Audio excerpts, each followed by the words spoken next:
Hey, it's Bill. This is Three Questions and a Song, episode number 36. And with me is Matt from Psithurism. Psithurism. Psithurism. I always say it's not Sith-myism, it's Psithurism. Psithurism. Yeah. I knew I was going to mess that up. Did you hear us talking about it in the last episode? Did you have a chance to listen to it? Yeah, I heard the little clip. We get that a lot, and it'll even be like if we're playing a show and one of the other bands is giving shout outs to all the bands, like, all right, let's give it up for Tanzan, let's give it up for how do you say that other band's name? The other guys. Yeah, like those whatever, those other guys. the guys who scream the whole time.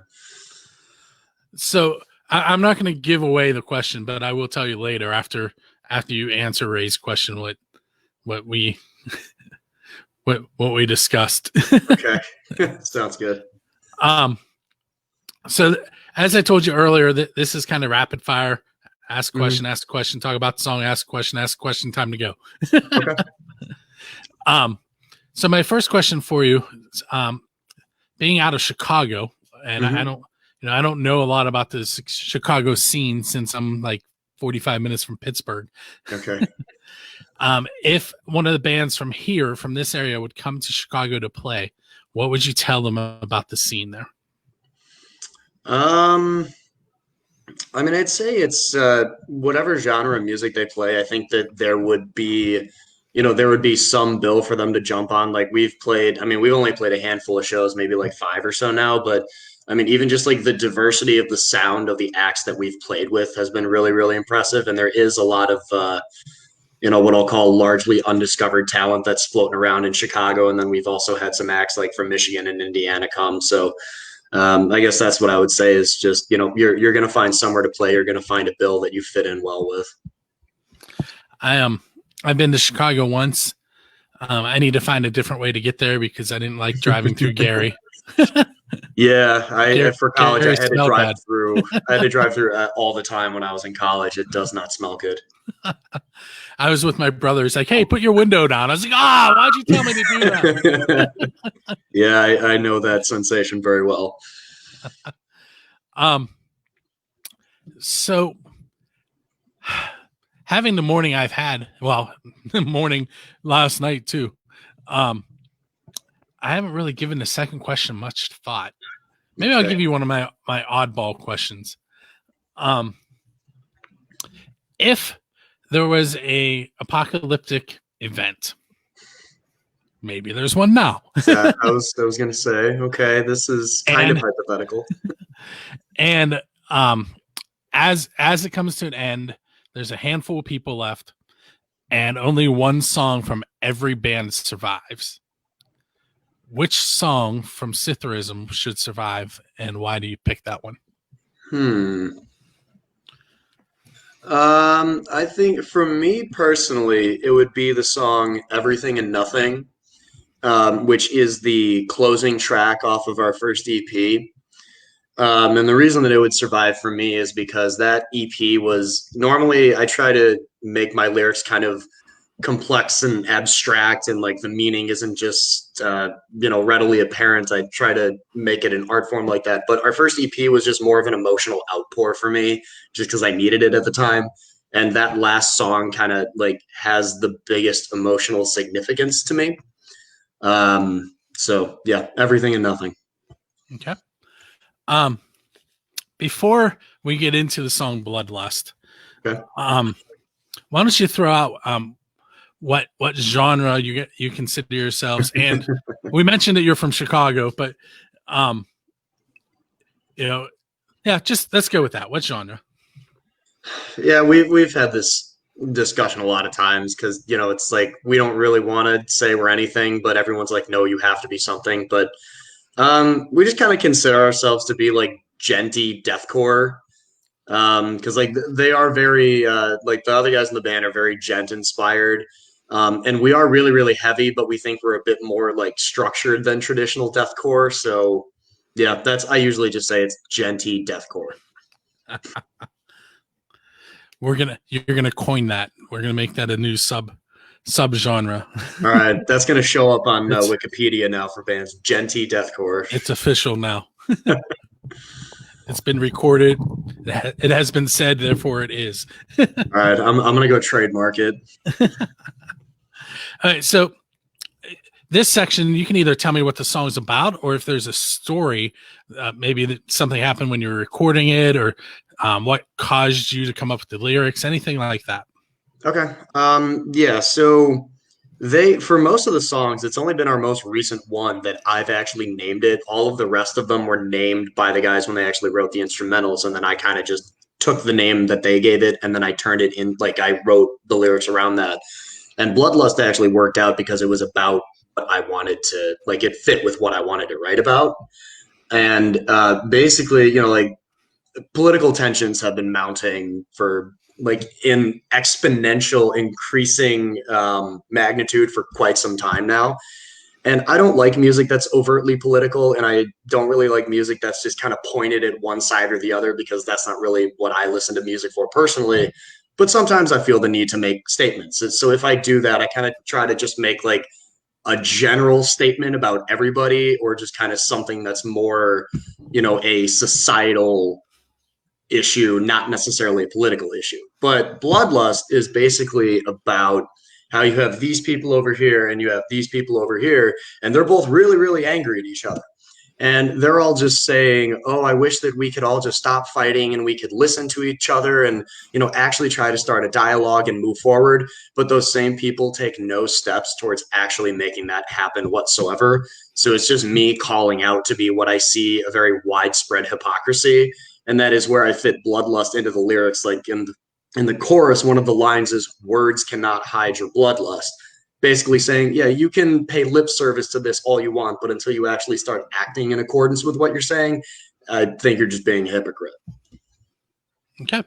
So what we're going to do is we're going to take a moment and we're going to listen to Bloodlust by Psithurism, and we're going to come back and for a couple more questions. And those of you that are tuned in live, if this is your first time tuning in live, you should know that you're not actually going to get to hear the song. You'll have to go to buildthescene.com starting at 6 a.m. on July 1st to catch the full podcast. It also airs on this is terrible. It also airs on buildthescene.com's radio station. I know it's 2:00 and I can't remember what day. And the reason it's terrible is because I made the website and the schedule and run the radio station. And it's my podcast. That's right. Slow clap. Now I got to go look. Okay, let's see. Build the Scene show.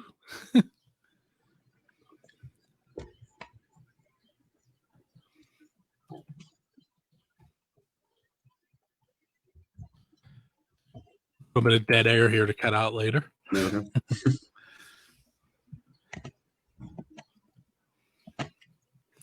2:00 on Sundays. Yeah, today is Sunday. Yes. So it'll run on Sundays through the end of the month, because what I do is I pair it with the one before it. So when this one comes in, it's going to bump one out and they'll run back to back. And then when the next one comes out on the 15th, yours will run first and the one on the 15th will run behind it. So it gets like a month of airplay on the station. Gotcha. All right. Anyway. Hey, we're back. That was Bloodlust by Psithurism. With me is Matt, the lead singer. I got a little wave for you, for those of you that are listening to the podcast. I also put singer in quotation marks for Psithurism. You like vocalist better? Yeah, we'll go with that. Or growler or screamer or I wear many hats. Frontman. There you go. There you go. All encompassing. So at the end of the last episode, Ray Powers asked a question of you, and I'm going to let him do that. But his question was basically, where did the name Psithurism come from? Are we listening or am I just answering now? You can answer. Okay. So it was named well before I joined. I was actually the fourth of five guys to join. But our guitarist Daanish, ultimately started the band, and he gave it the name. And he wanted something that was a little bit different, which Psithurism is. Like most, I sure as hell didn't know what it mean when I first or heard it or knew how to pronounce it.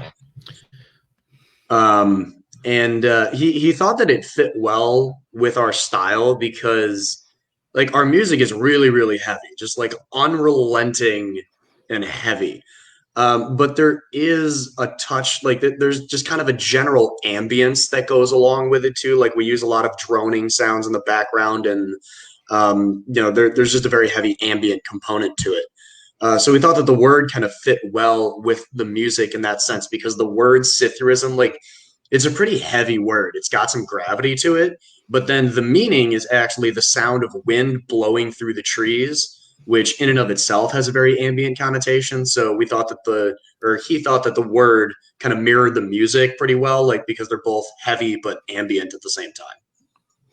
So when I put the question in, when it's edited in, you'll hear a little bit of the conversation that Ray and I had. I Googled it because at that point I was like, man, I better make sure I've been saying this band name right. And as you hear at the beginning of this episode, I still messed it up. It's okay. Everyone always does. I'm used to it. And he looked it up because he wanted to know what it meant. So between the two of us, we got the pronunciation and the meaning down. Sometimes it does take two people with that word. So Tom Ticka is the guest on the next episode. Mm-hmm. Do you have a question for him? Yeah, it was. So they're the impersonators, correct? Yes.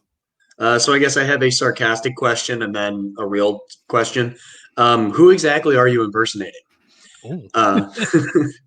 But then I just kind of want to know the general story behind the Sad Cafe EP because I love the name Sad Cafe in and of itself. I don't know why, I just do. And the cover is also very interesting. And then when all that is kind of paired with just the general theme and aesthetic of the music, like I just kind of wanted to know what was going on there because there's a lot going on, and I'm intrigued now. So what your homework assignment now is to listen to the next episode so you can hear the answer to your question. All right, I think I can do that. What can you give me? The listeners some places to find you guys online. Yeah, so I mean we're on just about everything imaginable. Like after we release, I even get a notification that our stuff's up on Tidal. I don't even know if anybody uses it, but all of our stuff's up on YouTube. It's on Spotify, Apple Music, Amazon, like any streaming service that you could think of. It's on Deezer, for God's sake. So yeah, just like anywhere, YouTube, any streaming service you use, Bandcamp. Which is printed right down there on the video. Yes. It's really hard to point at that. Try pointing at that. See? I give up. I was telling you off there about my wife doing lives all the time. She's constantly going, I'm pointing it. I think it's right over here. Yeah. She's selling jewelry and it's backwards. Like this is my right hand, but it's up on the left side of my screen right now for those. Yeah. What are they talking about? It's disorienting. Anyway, So I'm going to throw a bonus question at you. I should probably change the name of this thing to 4 questions in a song because I do that more than I don't. Fair enough. If you were able to sit on that bench that everybody talks about for an hour and speak to any musician in the history of music, who would you want to speak to and what would you ask them? So it would be Chad Gray from Mudvayne / Hell Yeah. He's like, I don't really, you don't hear a lot of it in the Psithurism stuff, but like I've done other projects, and Chad Gray has always been my biggest influence. I guess I would. I don't really have a specific question, but I would probably just kind of poke and prod, no pun intended, because there's a song called Prod on that album. But I would just kind of generally ask him more about what went into the writing of LD50. Is that's my favorite album ever written, and there's just like there's so much there in terms of meaning and like subliminal themes and like all the number symbolism that they do and everything. So I would just kind of generally like to know more about the writing process for that album and what went into it. Okay. Well, let's see, 36. Wow, this is 3 years. No, it isn't. 18. It's a month and a half. This is my month and a half. I'm really bad. I'm editing that. This is the year and a half marker for this podcast. Yeah, congratulations. This one, I have a lot more trouble tracking this one. The my other podcast, the Pennsylvania Rock Show, will be turning 16 years old in September. Oh, wow. And it's on episode, it just released 521. And then this one's at 36. So you got to start somewhere. Fast forward 16 years down the road. And... My wife won't be happy if it's still going on then. But hey, I want to thank you for coming on, Matt. Yeah, absolutely. Thanks for having me. And everybody make sure you check them out. Psithurismmusic.bandcamp.com. The spelling is right below my face. You'll have to Google the pronunciation. That's right, because I probably am still not saying it right. No, I think you got it down by like the third time. Okay. Make sure you check us out the 1st and 15th of each month for 3 questions and a song. Pennsylvania Rock Show is every Friday. And we will see you next time with Tom Ticka from the Impersonators. And I think that's about it. All right. Sounds good to me. Yeah, again, thanks for having me. Good talk.